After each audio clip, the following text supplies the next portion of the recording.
Donald Trump is performing so poorly as President of the United States that even Fox News correspondents can no longer try to hide or even cover up that fact from their viewers.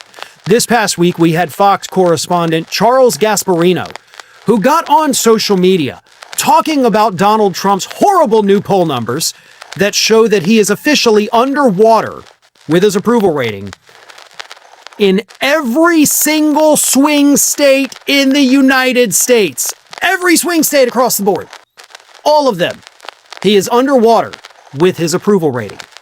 So Gasparino got on social media and said, this has got to be scary for the White House, given the president's recent foreign policy successes to end wokeness and change the country in a better direction. So he's clearly a Trump supporter. I suspect the reason for his low approvals is the economy. It doesn't suck, but it's still not good enough to make up for the lack of purchasing power lost during the Biden years. All right, so not only do you love Trump, you're also full of shit. Let me go ahead and explain this to you, Gasparino, because you're clearly not an intelligent person. Wokeness is not actually a real thing. Like, it's not like a tangible thing. Trump came in and got rid of the thing. No, it's a boogeyman that you and your party created so you'd have something new to hate. And you'd have something to use as a flashpoint to rally the troops to vote for Republicans. Now you're like, but he ended the wokeness and things aren't better. Oh, he got rid of the imaginary thing that wasn't harming anybody and nothing got better? Wow, what a shock. You genuinely are confused. It is the economy, dumbass. You're like, I think it may be the economy. It's pretty good. No, it's not, you idiot. Every grocery has gone up in price. Everything, actually, according to a report this week, literally everything that people buy, from cars to plane tickets to groceries to appliances and computers and electronics, everything costs more today than it did a year ago. Everything. Wages, on the other hand, have not increased at all. Inflation is rising, wages are stagnant, unemployment is rising.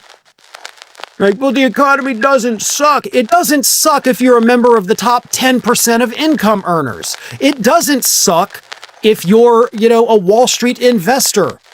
What's happening right now in America, folks, is that we're in another, almost reminiscent of the late 90s, internet bubble. Except this internet bubble is not with websites and .coms and all of that. It's with crypto. But it's a bubble. And everybody on the planet knows what bubbles eventually do. That's why they're called bubbles. It's crypto. It's AI. All of this new tech that is coming out is, of course, spurring lots of new investment into Wall Street, hedge funds, and the companies themselves. But bubbles burst.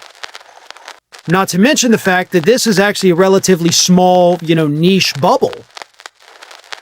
So only the people inside the bubble get the benefits. Not like other bubbles where you do see some benefits kind of go out to other folks.